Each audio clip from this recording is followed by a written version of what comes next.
yeroo gaarii yeroo bareedaa nuuf kenneera. Sagalee Waaqayyoo wajjiniin dhaggeeffannaa.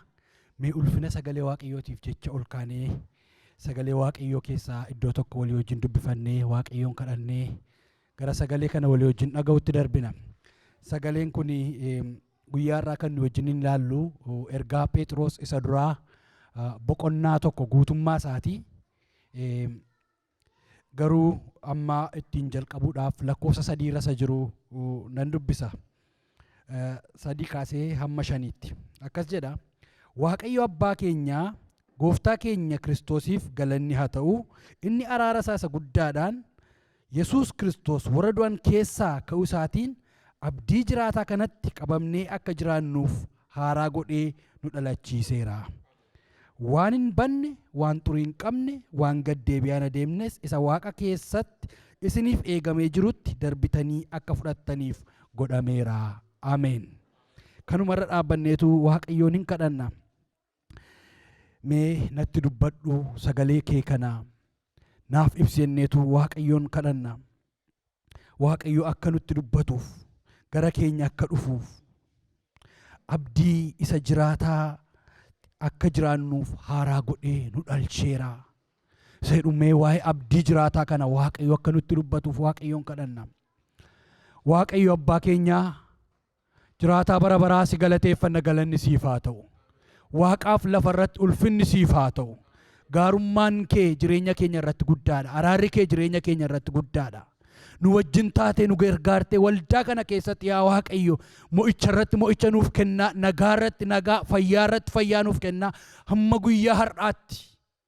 Hamma guyyaa har'aatti fuula kee dura akka jiraannuuf yaa Waaqayyo nuuf ayyamteetta, galanni siif haa ta'u. Waaqayyo hamma Yoonaatti nu gargaareera jedhe garbichi kee. Ati dhuguma hamma Yoonaatti nu gargaarte. Gargaarsi kee nurraa hin hir'anne, abbummaan kee nurraa hin hir'anne. Kanaaf si galateeffanna, galanni siif haa ta'u. Ulfinni siif haa ta'u. Amma immoo fuula kee dura jirra. Sirraa dhaga'uu barbaannee dubbii kee dheebonnee dhufnee jirra. Yaa Waaqayyo maaloo nutti dubbadhu. Ana yaa Waaqayyo mucaa keetti natti dubbadhu. Saba kee kanatti dubbadhu. Yaa Waaqayyoon ani dubbii ofii kootii of harkaan qabu. Dubbiin kee garuu hunduma keenya jiraachisa. Dubbiin kee garuu ulfinaan nu ga'a. Dubbiin kee garuu ija nutti godha. Maaloo yaa Waaqayyo nutti dubbadhu. Hamma dhumaatti nu wajjiniin ta'i. Maqaa Yesuusiin ameen. Noora Waaqayyo isin haa eebbisu. Egaa akkuma isiniin jedhee sagalee Waaqayyoo guyyaa har'aa ergaa Phexros isa duraa boqonnaa tokkodha kan nu wajjiniin ilaallu. Jalqabaa hamma dhumaatti guutummaa kutaa kanaa wajjiniin ilaalla. Tiksii dabalataa tokkoyyuu itti waan daballee ilaallu hin qabnu. Hamma Waaqayyoo na gargaare, hamma Waaqayyoo nuuf ibsee kutaa kana diteelii wajjiniin akka ilaalluun barbaada. Kutaan kun kutaa baay'ee bal'aadha. Lakkoofsa 25 qaba. Garuu ergaa torbee kana Waaqayyo karaa dubbii kutaa kanaa keessa kootti ergaa waan natti dubbate jireenya koof waan ta'u waan sanan isiniif qooduu barbaada jechuudha. Egaa jalqabuma kutaa kanaa lakkoofsa 1 kaasnee dudduubatti deebinee yoo ilaalle dubbii akkas jedhuun jalqaba. Ani ergamaan ani Phexros jedhee ergaa kana kan barreesse waliin naman dha'u eenyutu barreesse gaaffii jedhu keessa naman gashu. Ani Phexros jedhee ergamaan Yesuus Kiristoos kana caafuu kootii jedheetu jalqabaa jechuudha. Kutaadhuma kana keessaa hamma danda'ametti kutaa adda addaa 6tti qoodee dubbachuu barbaada. Clarificationidhaafis akka nuuf ta'utti immoo ergaadha waan ta'eef ergaan kun immoo xalayaadha. Xalayaan yeroo hundumaa gaafa barreeffamu abbaa barreesse qabaa, nama barreeffameef qabaa jechuudha. Kanaaf jalqaba kutaa kanaa keessatti kan nuyi wajjiniin ilaallu xalayaa kana eenyu inni barreesse, eenyuuf immoo barreeffame isa jedhutu. Kutaan kun ibseenuma lafa kaa'a waan ta'eef baay'ee isaa waan nama rakkisneedha. Ani Phexros ergamaa Yesuus Kiristoos kana caafuu kootii haga'uu warra fo'amanii isaanis biyyaa baafamanii kutaa biyya Phonxoositti, Galaatiyaatti, Qaafaaphoodiyaatti, Eeshiyaatti akkasumas Bitaaniyaatti tamsa'anii jiraniifidha. Egaa Phexrosiin namni waa'ee Phexros kana hin beekne, atilis namni maqaa Phexros kana hin beekne jira jedhee namanu. Phexros bartoota 12 keessaa isa tokkodha. Macaafa qulqulluu keessatti ispeeshaalii kakuu haaraa keessatti yoon over exaggerate gochuudha baadhe yookiin immoo yoo hamma kana dhibbatti perfectly ta'a jedhee yoon dubbachuudha baadhe Yesuus Kiristoositti aanee maqaan kakuu haaraa keessatti irra deddeebi'ee dhaamu tokko maqaa Phexros jechuudha. Phexros kuni ergaa Phexros tokkoffaa fi lammaffaa kana kan caafe garuu ergaa baay'ee kan caafe ergoota keessaa Phaawulosidha. Phexros ergaa isaa kana keessa gaafa caafu egaa ani ergamaa Kiristoos kanan ta'e jedhee ergamaa Yesuus Kiristoos kanan ta'e jedhee gaafa jalqabu ergamaa ta'uusaa baay'ee diteelii keessa galee hin ibsine. Maaliif akka yaadutti namoonni baay'een understand godhu jedhee waan amanuuf jedhee yaada. Amma waa'ee Phexros kana waanuma muraasa kaasnee yoo dubbachuun barbaachise fakkeenyota muraasa dudduubatti deebinee Phexros kun eenyuun ture, nama akkamiiti turre jennee yoo ilaaluudhaaf nu barbaachise Phexros kun bartoota keessaa isa ija jabinaani waa'ee Yesuus Kiristoos ati masiichaa isa qulqulluu isa ergameedhaati masiicha sanuuf ergameedha jedhee ija jabinaani utuu namni adda biraan waa'ee Yesuus Kiristoos kana hin beekin nama jalqabatti waa'ee Yesuus Kiristoos kana Yesuusuma duratti dhugaa ba'eedha jechuudha. Phexros waa'ee eenyummaan Yesuus Kiristoos kun nama isaaf galeedha. Yesuus Kiristoos illee ofiisaatii dursee ani akkas jedheetu ni dubbachuun jalqabin gaaffii tokko yeroo inni bartoota gaafatee ture keessatti namoonni maallaan jedhu kutaa yeroo darbe wajjiniin ilaalle keessatti namoonni maallaan jedhu jedhee gaafa Yesuus Kiristoos gaaffii gaafatu warri kaanii Eliyaas isiin jedhu warri kaan immoo raajota keessaati isiin jedhu jedhanii gaafa deebisan isinoo eenyuun naan jettu gaafa inni jedhu ati masiicha isa ergameedha jedhee nama deebisedha jechuudha. Akkasuma Phexros kuni yoo ilaalle irra deddeebi'ee nama Yesuus Kiristoos yeroo adda addaatti qajeelfamatti kenne yeroo adda addaatti nama ifatedha jechuudha. Yesuus Kiristoos kun kutaanuma amma isiniin jedhe gajjallaasaatti itti fufee Yesuus Kiristoos waa'ee dhiphina isa eeggatu gaafa inni dubbatu immoo kun siif malu jedhee Yesuus Kiristoosiin nama ifachuu yaaleedha jechuudha. Atilis standardii namaatti Phexros kun nama Yesuus Kiristoosiin ifachuu yaaleedha. Kanaafi Yesuus Kiristoos immoo itti galagalee maal jedheeni ati seexana na cal jedhi dubbiin kanii namaa kan lafaa malee dubbiin waaqaa siin galu jedhee namanni ifatedha jechuudha Phexros kun. Akkasumas illee nama ija jabaate Yesuus Kiristoosiin ifachuu yaaleedha isiniin jedheera.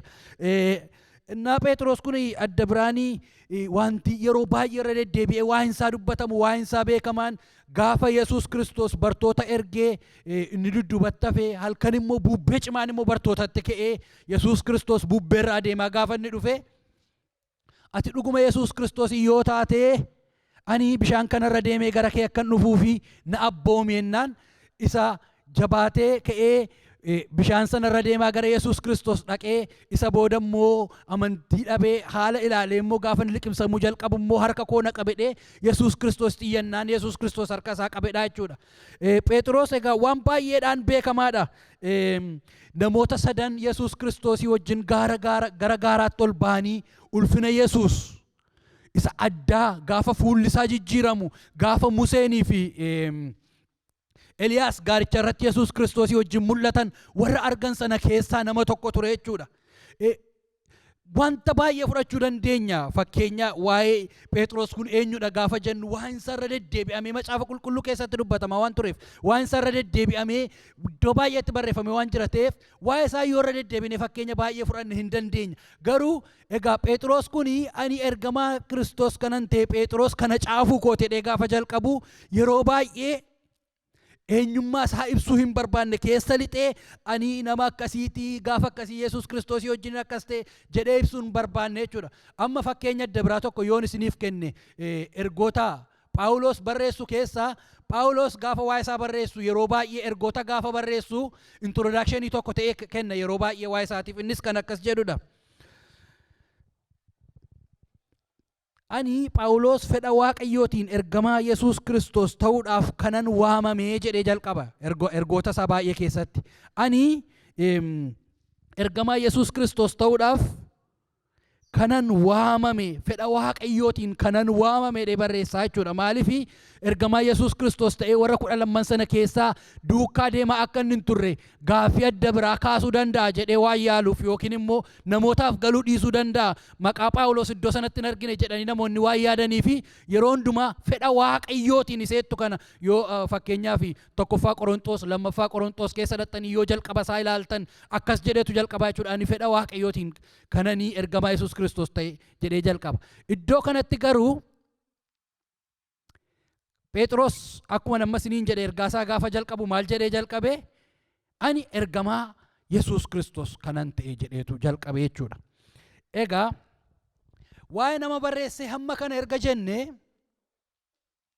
waa'ee namoota barreeffameef immoo dubbachuu danda'utu nurra jira jechuudha. Akkas jedhee lakkoofsa 2 akkas jedha. Ergaan kun warra fo'amaniidha. Haleluuyaa. Warra kam? Warra fo'amaniif. Ergaan kun warra fo'amanii jedhee immoo maqaa biyyootaa waamee iddoo adda addaa biyya akkasii keessatti immoo warra maal ta'anii jiraniifidha? Warra tamsa'anii jiraniifidha. Ammas kompaariizinii xiqqoo tokko akka fudhannu hin barbaada. Phaawulosumatti nachis hin deebisa. Phaawulos yeroo baay'ee ergaasaa hundumaa gaafa ilaallu ispeesifikaalii xaafa. Waldaa ta'e tokkoof barreessaa yookiin nama dhuunfaa ta'e tokkoof barreessaa. Gaafa barreessu immoo sababi ta'e tokko jiraachuutu irra jiraata. Yookiin warra waldaa sanaatu Phaawulositti gaaffii ergaa yookiin immoo waldaa sana keessa rakkoo ta'e wayitu jira jechuudha. Waldaa sana egaa amma fakkeenyaaf warra Qorontositti Phaawulos gaafa barreessu walirratti ka'uu waldicha keessa jiru jireenya qulqullummaa hin qabne jireenya ejjaa rakkoo waldicha keessa jiru sanarra dhaabateetu jechuudha. Deebi'ee immoo waa'ee kennaa qulqulluu waa'ee irbaata gooftaa waa'ee barumsa sobaa rakkoo waldaa sana keessa jirurra dhaabate ispeesifikaalii ergaan Phaawulos baay'eensaa namoonni gaafa yeroo tokko ergaan Phaawulos baay'eensaa taayim ispeesifikiidha waldaa ispeesifikiidhaaf ergama jedhaniitu inti jechuudha. Gaafan akka jedhu wanti Phaawulos yeroo sana barreessaa ture nuun waldaa guyyaa har'aa nuun ilaallatu namoonni jechuu barbaada. Akkas jechuu koo miti. Wanti Phaawulos ergaansa akkuma jirutti ta'eetu jiru garuu wanta qabatamaa aadaa qabatamaa wanta yeroo sana irra jiru rakkoo waldaa sana keessa jiru irra dhaabateeti. Amma fakkeenyaaf waldaa Galaatiyaatti gaafa barreessu waldaa Galaatiyaa keessa rakkoo barumsa sobaatu galee ture. Barumsi sobaa kun immoo seera Musee ispeeshaalii seera Musee keessaa immoo seera dhagna qabaa irratti yoo akka warra Israa'elootaa dhagna qabattan malee mootummaa Waaqayyootti galuu hin dandeessan wanta jedhu wanta akkasii waan tureeftu sanarra dhaabatee waa'ee sanaaf waa'ee ayyaanaan fayyuutu warra Galaatiyaa barsiisaa jechuudha. Fakkeenyota adda addaa tokko yoon itti isinitti dabale warra Ximootiyoosiif Tiitoosiif gaafa barreessu namoonni kun namoota personaaliidha waldaadhaaf namoota keessaa immoo geggeessota waldaati. Isaaniif immoo gaafa barreessu waa'ee geggeessummaa irratti barreessaa jechuudha. Akkamitti waldaa geggeessuu akka danda'an itti fufee immoo geggeessota itti fufanii immoo akkamitti kaasuu akka danda'anittu sanarratti isaaniif barreessaa jechuudha. Egaa hamma kana waa'ee Phaawulos ergan jedhee jeneraalii ergaa koo har'aatti hin deebi'a. Ergaan koo har'aa kan inni ergamee fi warra fo'ameefidha. Ameen. Warra fo'ameef. Warra fo'amanii immoo waan sababa amantii isaanii irraa kan ka'e biyya adda addaa keessatti faca'anii tamsa'anii warra jiraniifidha jechuudha. Obboloota ko kiristaanota jechuun nuyi warra fo'amnedha. Ergaan guyyaa har'aa dubbadhu kun directly namoota guyyaa har'aa waldaa kana keessa jirtan tokkoon keessan dabalatee ana dabalatee fuulaan nu ilaallata. Maaliif fuulaan nu ilaallata beektu? Nuyi warra fo'amedha.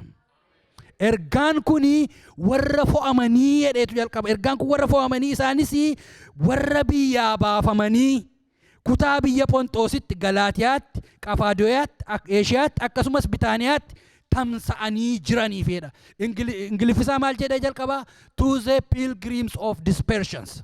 Warra pilgrims jechuun immoo namoota pilgrims adda addaa warra deeman beektu jedhee yaada. Deebi'ee biyya isaanii keessa namoota hin jirre.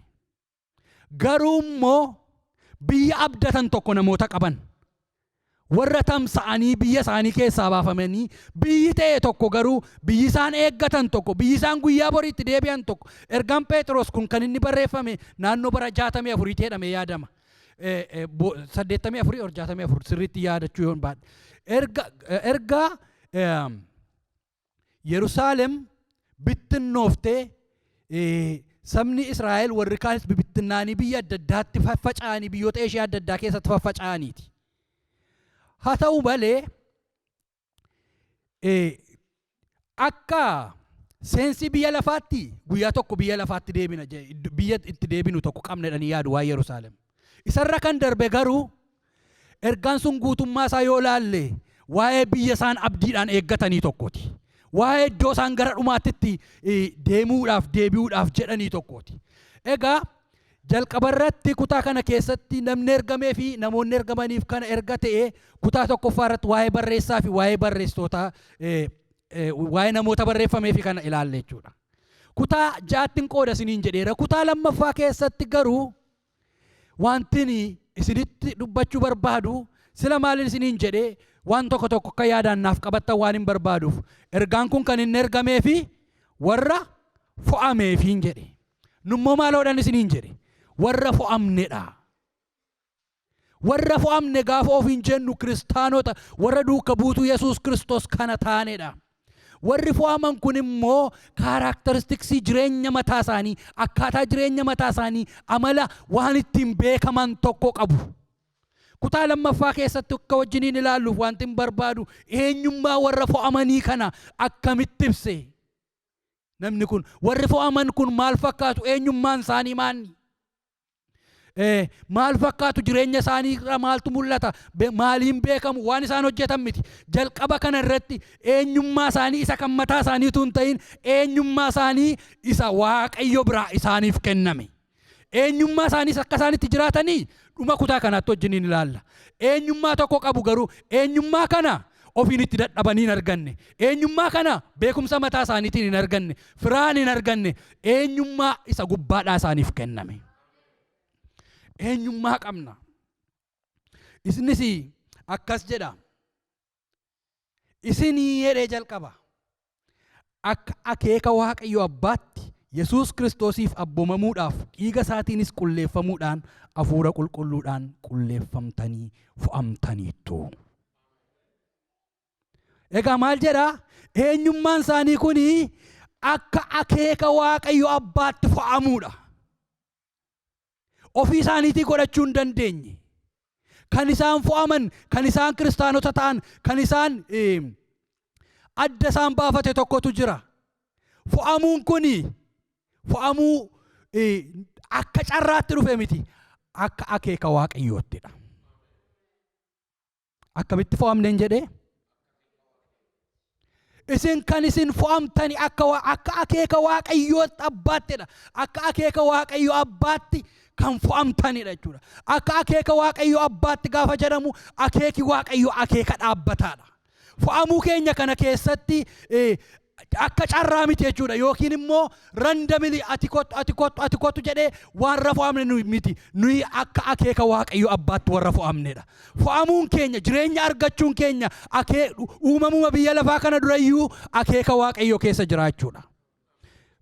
Isin akka akeeka Waaqayyo Abbaatti akka akeeka Waaqayyo Abbaatti baroota dura namaan utuu hin ta'in yookiin immoo akka carraa utuu hin ta'in beekumsa keessaniin utuu hin ta'in kan isin iddoo kanatti argamuu dandeessan guyyaa har'aatti akka akeeka Waaqayyo Abbaatti fo'amtaniitu.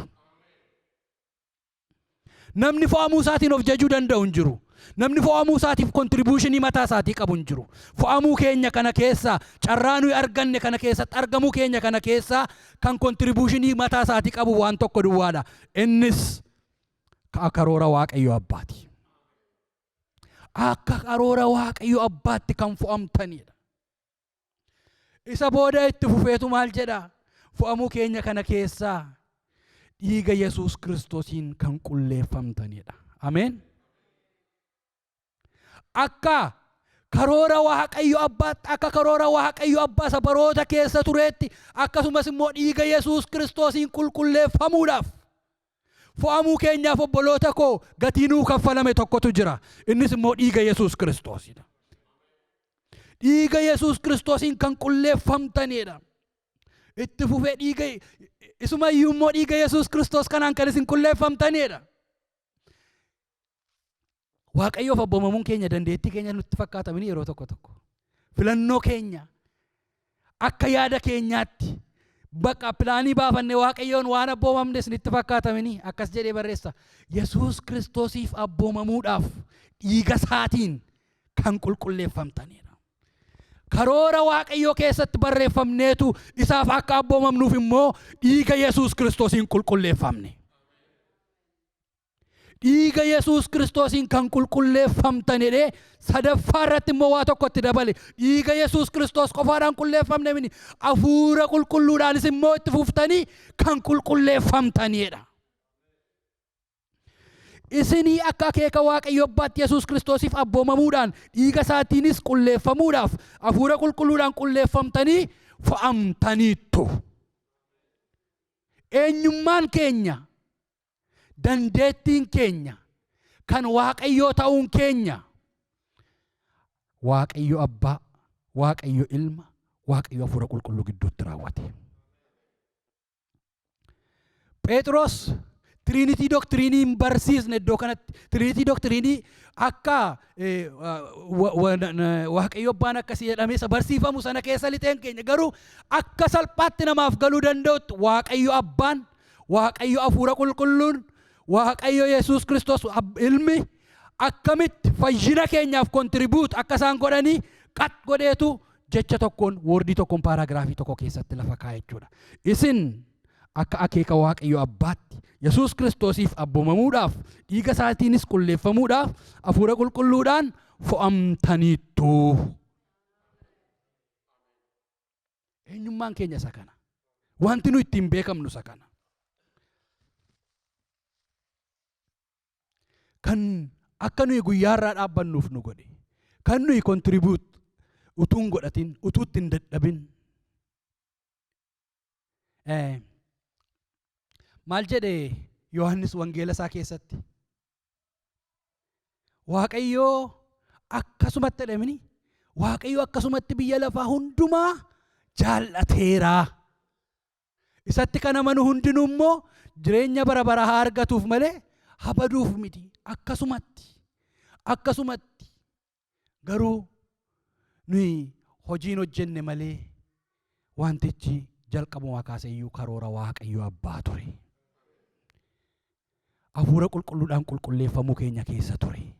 Dhiigi Yesuus Kiristoos waa'ee keenyaaf dhangala'uu isaa keessa ture jechuudha.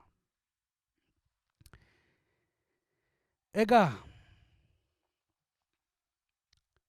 kutaa sadaffaatti darba. Abdii jiraataa. Mata duree dhumti kooyyuu abdii jiraataadha. Kutaani jalqaba irratti sila isinii dubbise lakkoofsa 3 irratti Waaqayyo Abbaa Gooftaa keenya Yesuus Kiristoosiif galanna ta'u inni araara isaa isa guddaadhaan Yesuus Kiristoosiin warra du'an keessaa kaasuu isaatiin abdii jiraataa kanatti qabamnee akka jiraannuuf haaraa godhee nu dhalcheera. Abdii jiraataa kanatti maal akka taanuuf qabamnee akka jiraannuuf haaraa godhee nu dhalcheera. Akkamittiin? Waaqayyo Abbaa Gooftaa keenya Yesuus Kiristoosiif galanna ta'u inni araara isaa isa guddaadhaan jedhame. Yesuus Kiristoos warra du'an keessaa ka'uu isaatiin araara isaa isa guddaadhaan Yesuus Kiristoos immoo warra du'an keessaa ka'uu isaatiin abdii jiraataa kanatti qabamnee akka jiraannu godheera. Waa'ee abdii jiraataa kanaati gaama. Lammaffaa irratti waa'ee abdii jiraataatti qabamuu keenyaati. Eenyuuf barreesse? Warra fo'amaniif barreesse. Warri fo'aman kun immoo jireenya intinii tokko qabuun jedhe. Isaanis immoo akka karoora Waaqayyootti warra fo'amanidha. Hafuura qulqulluudhaan kan qulleeffamanidha. Dhiiga Yesuus Kiristoosiin kan qulleeffamanidha. Yesuus Kiristoosiif abboomamuufi. Isaan kun immoo akkasumatti tuun ta'in fo'amuun keenya kun maaliif ree? Waan jedhu tokkotti dhufe jechuudha. Fo'amuun keenya kun wanti inni barbaachiseef abdii jiraataan waan nu fuuldura jiruufidha. Abdii jiraataa. Abdii jiraataa kanatti qabamanii akka jiraatanii fedheetu waa'ee abdii jiraataa tokko dubbataa jechuudha iddoo kanatti. Abdiin kun isa warri fo'aman hundumtuu yoomnuu dhufa jedhanii eeggachaa jiranidha. Yoomi kan inni nuu dhufu, yoomi kan inni nu bira ga'u, yoom nuuf raawwatama jedhanii dheebuu guddaadhaan fuula Waaqayyoo dura dhaabbatanii yoom nuuf raawwatadhanii kan isaan eeggataa jiranidha jechuudha. Abdii jiraata. Abdii jiraataanii nuyi eeggannu kuni jedheetu itti fufee maal jedha seetan lakkoofsa 4 irraa. Waan hin banne, waan xurii hin qabne, waan gaddeebi'aan adeemnes isa Waaqa keessatti isiniif eegamee jirutti darbitanii akka fudhattaniif godheera. Guyyaarraa main focusii godhe wanti isinitti dubbachuu barbaadu waan tokkotu jira. Waa'ee keessaniif abdiitu jira. Waa'ee keenyaaf abdiitu jira. Waa'ee waldaa kiristaanaatiif abdiitu jira. Abdichi immoo abdii isa jiraataadha. Abdii isa haalaan gad hin buune. Abdii isa guyyaa keessa hin banne. Abdii isa eeggatanii bira ga'uu dadhaban utuu hin taane abdii isa jiraachuun isaa beekamaa ta'e isa Waaqayyo biraa nuuf dhufaa jiru tokkotu jira. Yeroo baay'ee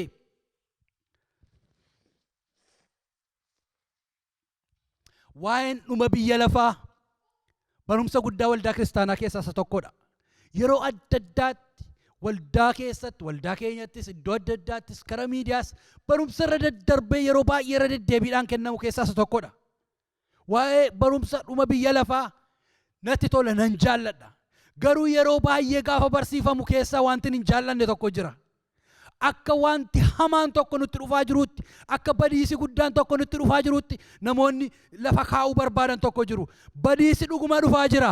Badiisichi garuu nutti dhufaa hin jiru. Nuuf kan dhufaa jiru abdii isa jiraataadha. Nuyi warra fo'amnedha, warra dhiiga isaatiin qulqulloofnedha, warra inni jireenya bara baraatiif adda baasee abdii kanaaf lafa kaa'edha. Kanaaf nuyi jireenya kanarraa abdii qabna. Dhufuun Yesuus Kiristoos nuuf abdii isa nuyi hamma dhumaatti jabaannee eeggannu sanadha jechuudha. Yesuus Kiristoos nuuf dhufa malee nutti hin dhufu obboloota koo.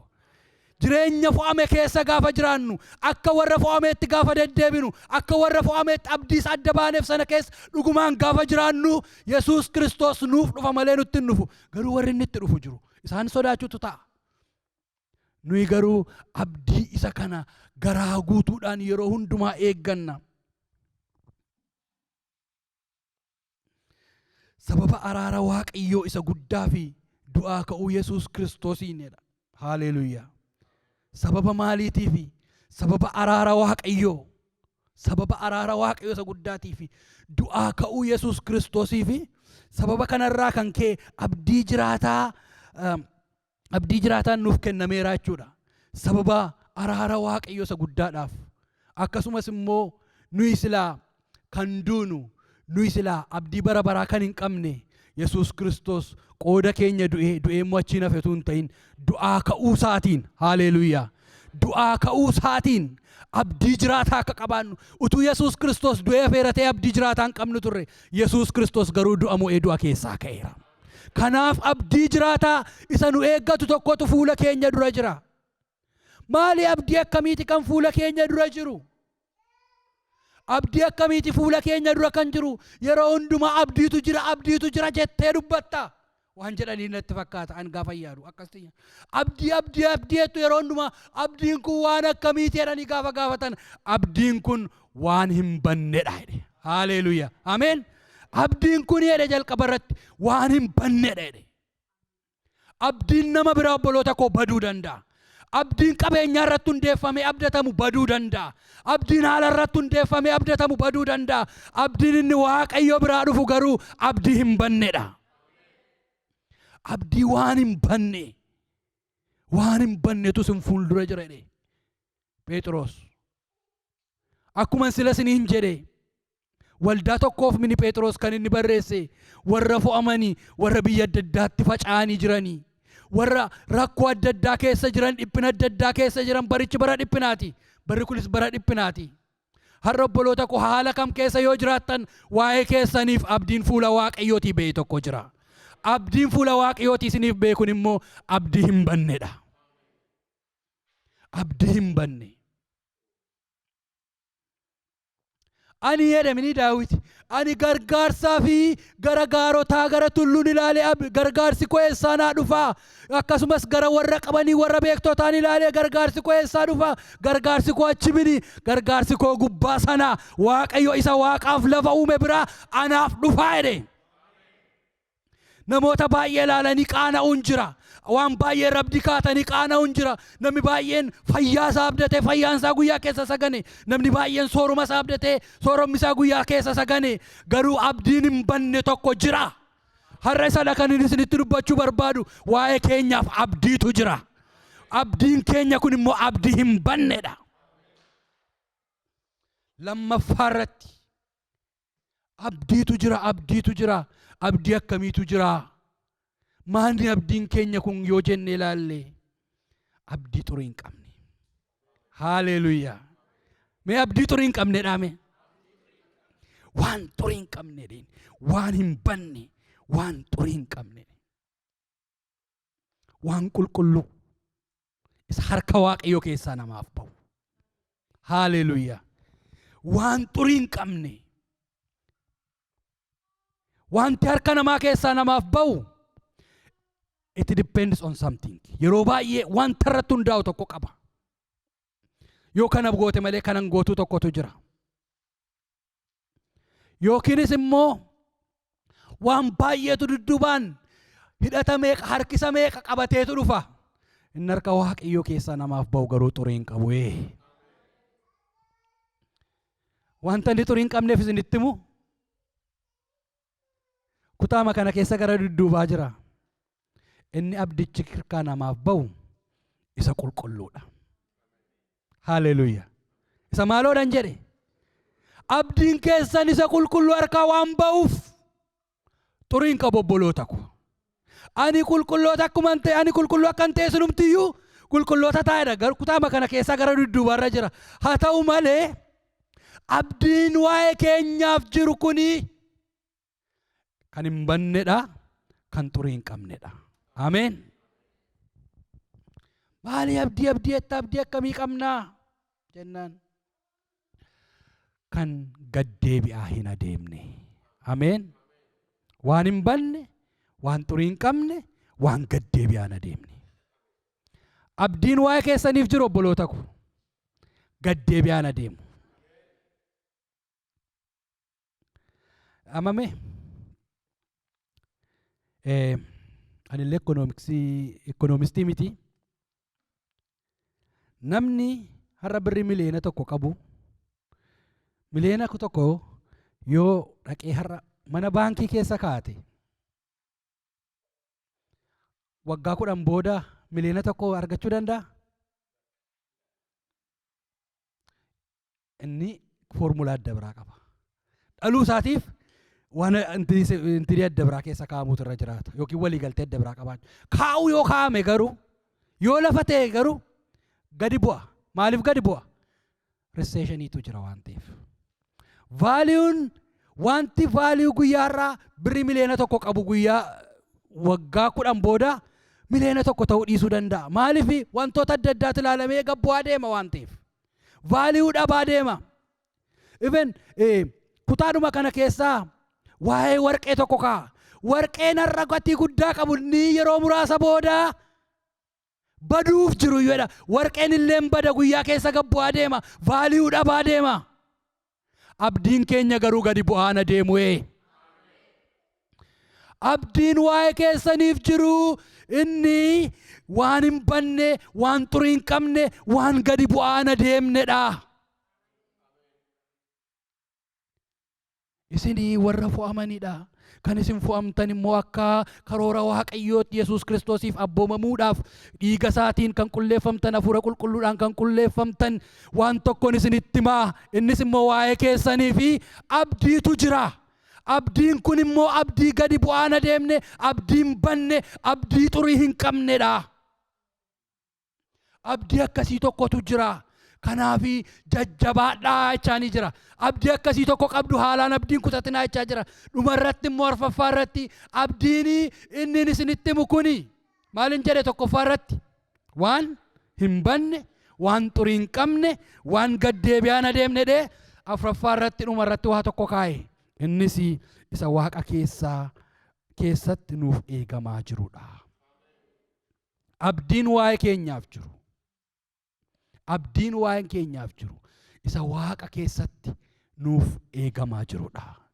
Waan xurii hin qabne, waan gad deebi'aan adeemne. Isa Waaqa keessatti nuuf eegamaa jiru. Isa nuyi waa'ee isaatiif yeroo hundumaa abdiidhaan eeggannu guyyaa tokko nuuf dhufa jennee inni nuyi abdachaa jirru sun achi jiraa. Abdii qabdu jedha. Yaadattu faarfannaa tokko. Inni gaariin manni keenya Waaqarraa. Nuti amantiin achi ol ilaallaa. Dhaabataan qabnu nuti asii. Nyaannee bulluus taanu agabuusii. Nuti abdiidhaan waafarra jiraanna. Gaaf tokko duumessaan ol butamna. Inni gaariin manni keenya Waaqarraa. Abdii isin eeggatan kuni isa fuula Waaqayyoo Abbaa biraatti gubbaatti isiniif eegamaa jirudha. Inni gadi bu'aan deemu, inni xurii hin qabu, inni haalaan hin jijjiiramu, inni hin badu jedha jechuudha. Akkuma ani isinitti hime, Phexros ergaa kana gaafa jalqabu isaanirraa eenyummaa isaanii ergatti himee booda wanta isaanirraa eegamutti hin himne, wanta isaan fakkaatan abdii akkamii akka qaban, eenyummaa akkamii akka qaban itti himee, waa'ee abdii itti himeetu maaliif kana hundumaa jedhee gaafa yaadu haala isaan keessa jiran tokkotti dhufe jechuudha. Arfaffaarra geenyeerra haala isaan keessa jiran tokkotti dhufe waan kana hundumaa dubbatuuf qaba. Obboloota koo, haala feetan keessa jiraadhaa guyyaarraa waa'ee keessaniif abdiin dhaabataan tokko jira. Lakkoofsa 6 irratti maal jedhaan egaa dhufe amma yeroo gabaabduudhaaf isaarraatti dhufe jechuudha. Isa kamitti taasee jalqaba? Isa borii. Mee isa boriidha. Isa borii, isa maal godhu? Isa isaan eeggatu. Waa'ee isaaniitiif abdii jiru tokko, waa'ee isaaniitiif jireenya jiru tokkotti hime. Maaliif guyyaa har'aa waan keessa jiran qabu tokko waan ta'eef. Guyyaa har'aa wanti isaanitti ulfaatee jiru tokko jira waan ta'eef. Yoo rakkina isaaniirraa jalqabe sulumayyuu rakkoon isaaniitti cimeera waan ta'eef mogoleen isaanii bu'uu danda'a. Obboloota koo, har'a haala feetan keessa jiraadhaa. Garuu waa'ee keessaniif abdiin jira. Amma jedhegaa Phexros. Amma yeroo gabaabduudhaaf qoruma garaagaraatiin gaddisiifamuun keessan kan hin oolle yoo ta'e iyyuu, qoruma garaagaraatiin gaddisiifamuun keessan kan hin oolle yoo ta'e iyyuu, rakkoo yoo qabaattan iyyuu, dhiphina yoo qabaattan iyyuu, rakkina keessa yoo jiraattan iyyuu, abdii inni isin eeggattan, abdii inni dhaabataan tokko fuula Waaqayyootti isin eegaa jira. Nan dubbisa lakkoofsa 6-9 isa jiru. Amma yeroo gabaabduudhaaf qoruma garaagaraatiin gaddisiifamuun keessan kan hin oolle yoo ta'e iyyuu, isa sanatti immoo baay'iftanii hin gammaddu. Warqeen inni baduuf jiru iyyuu ibiddaan hin qorama. Amantiin keessan inni warqee caalaatti gati jabeessi immoo guyyaa Yesuus Kiristoos itti mul'achuuf jiru sanatti jajamee guddinaa fi ulfina akka argatutti qoramee in ilaalama. Isin isa mul'achuuf jiru sana hin argine yoo ta'e iyyuu isa hin jaallattu. Amma yoo isa arguudhaa baattan iyyuu isatti in amantu. Akkasumas gammachuu akkas jedhamee hin dubbatamnee fi gammachuu ulfina guddaa qabuun hin gammaddu. Fayyina lubbuu keessanii isa amantiin keessan bira ga'uudhaaf akeekkachaa jiru argachuuttis hin gammaddu. Ameen. Ilaa rakkina qabdu, rakkina keessa jirtu yeroodhaaf qoramtanii ilaalamuun keessan dirqama. Maaliif warqeen inni gati jabeessi, inni yeroo muraasa boodaa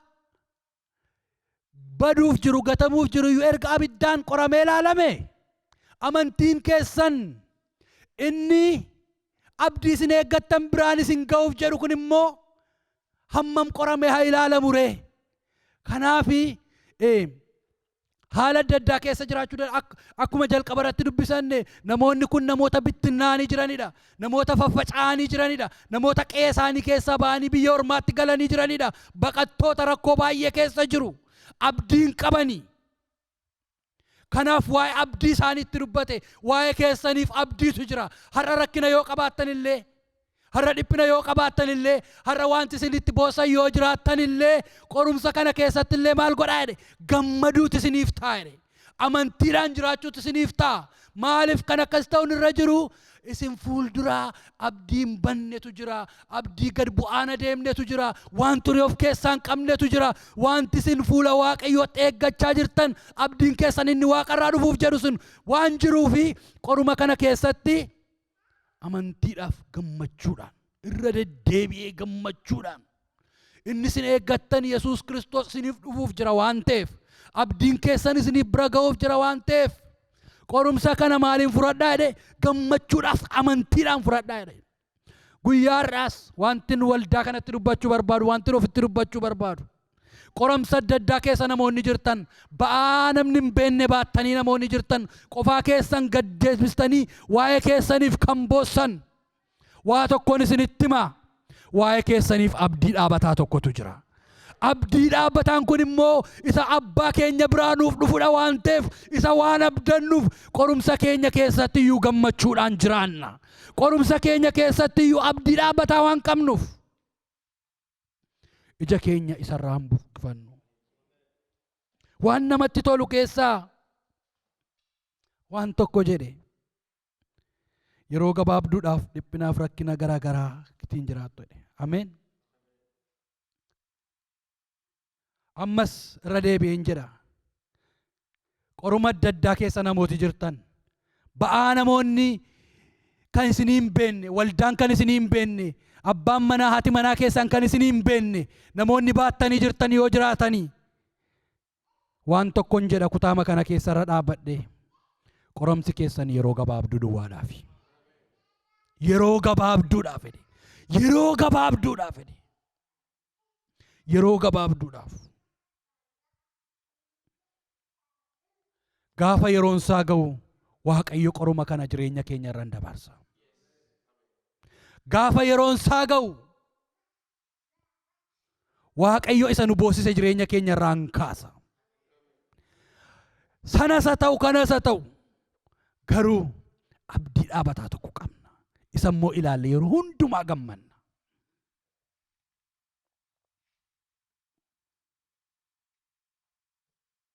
Isa ilaalleetu yeroo hundumaa gammanna. Haalichi yoo fakkaachuu dide iyyuu dubbiin Waaqayyo waa tokko jedha yeroo gabaabduudhaafidha.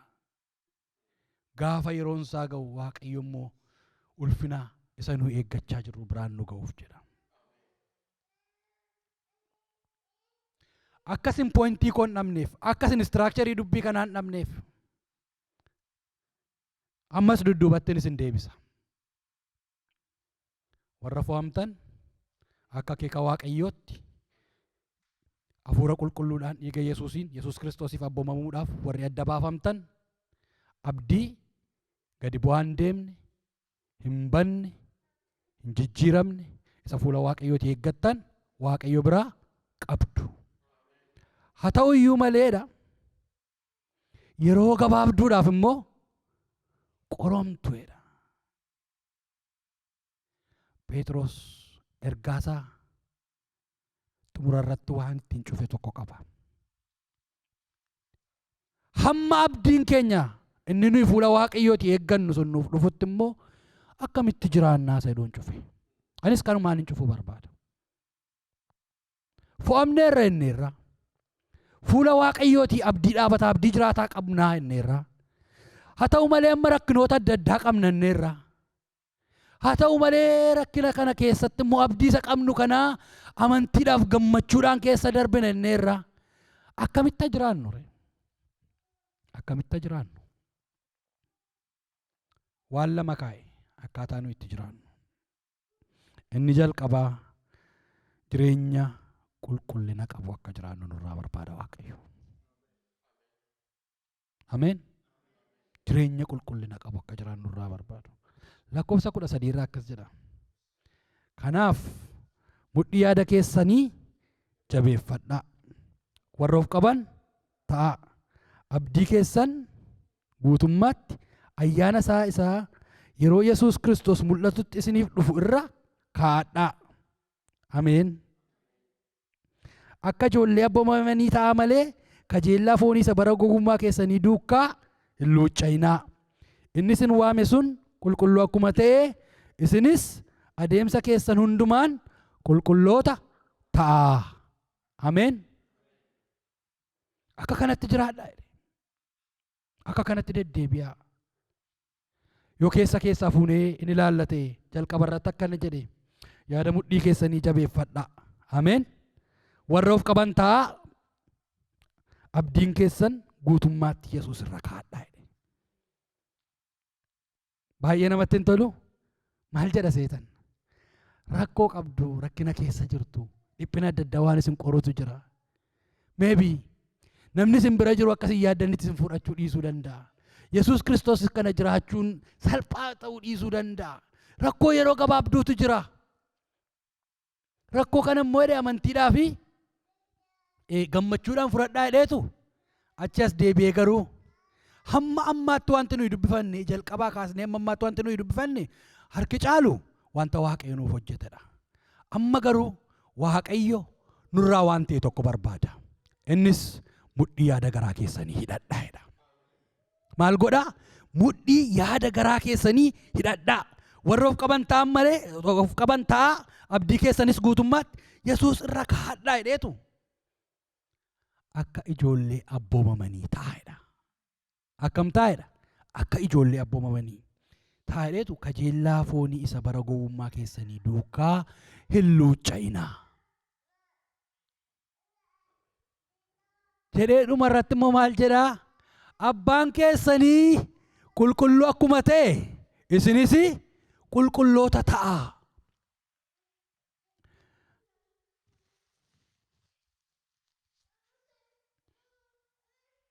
Isinis qulqulloota ta'a. Isinis qulqulloota ta'a.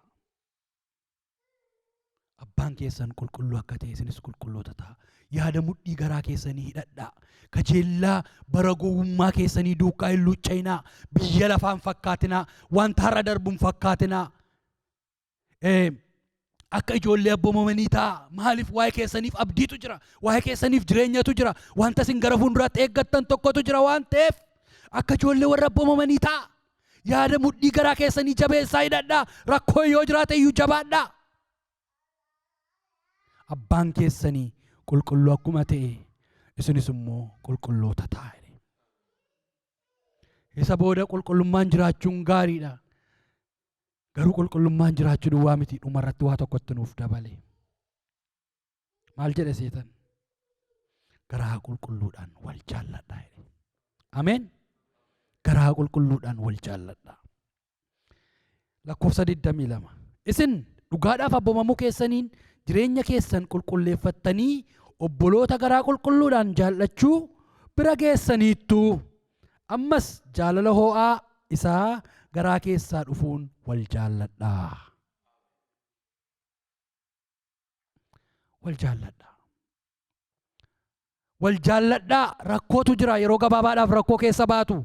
Wal jaalladhaa. Mudhii yaada garaa keessanii hidhadhaa. Abdiitu fuula keessan dura jira. Wanti hundumtuu akkasii yaadanitti deemuu dhiisuu danda'a. Wanti hundumtuu akkasiin abdattan ta'uu dhiisuu danda'a. Waan kana keessatti immoo waan tokkoon isinitti argisiisa. Abdii qabdu abdii hin banne, abdii gad bu'aa hin deemne, abdii turii of keessaa hin qabne. Kanaaf qulqullummaadhaan jiraadhaa. Kanaaf walii keessan jaalladhaa. Iddoo waliif qabaadhaa. Warra dadhabe ofii keessanii gidduudhaatii jabeessaatii ol kaasaa. Yoo kana ta'e malee abdii keessan bira ga'uu hin dandeessani. Warra mogoleen isaanii laafe akka jabeannu jaalala obbolummaatiin obboloota koo.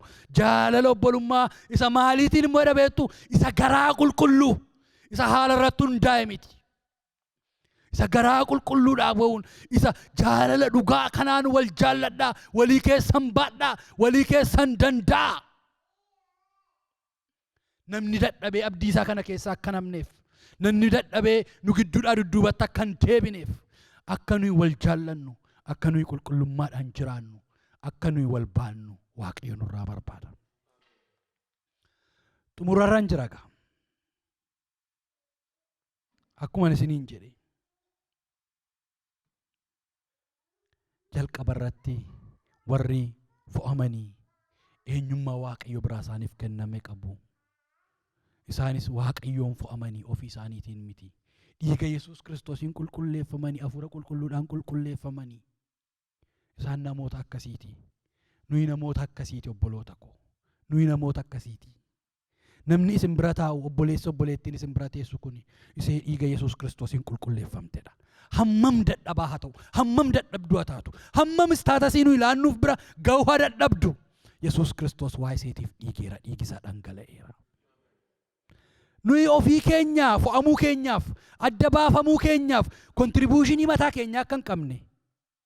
Yesuus Kiristoos karoora Waaqayyo Abbaa isa baroota keessa jiran turan sanaan akkuma filamne, hafuura qulqulluudhaan akka qulleeffamne, dhiiga Yesuusiin akkuma qulleeffamne, namoonni Yesuus Kiristoos amanan hundumtu akkasumatti qullaa'anii kontribuushinii mataa keenyaa hin qabnu. Nuyi namoota akkasiiti. Abdii immoo qabu warri fo'aman kun abdii jiraata, abdii bara baraa kanii gad bu'aan adeemne, kan haalaan hin jijjiiramne, kan vaaliyuunsaa riseeshaniidhaaf haala ikoonomiksii addunyaa kanarratti hundoofne, yeroo hundumaa abdii dhaabataa tokkotu jira. Abdiin kun immoo yoo rakkinni adda addaa illee guyyaarraa qorumsa yeroo muraasa yoo qabaanne illee qorumsa kana keessatti immoo abdiidha kanaan amantiidhaaf jaalalaan akka darbinu, jireenya keenya immoo qulqullummaadhaan jiraachuu, wal jaallachuu, wal baachuu, wal danda'uudhaaf akka dabarsinu sagaleen Waaqayyoo guyyaa har'aa nutti dubbata. Ol kaanee Waaqayyoon kadhanna.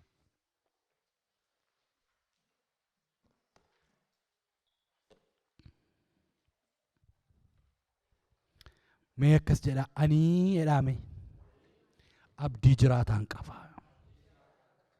Haleluuyaa. Ani abdii jiraataan qaba.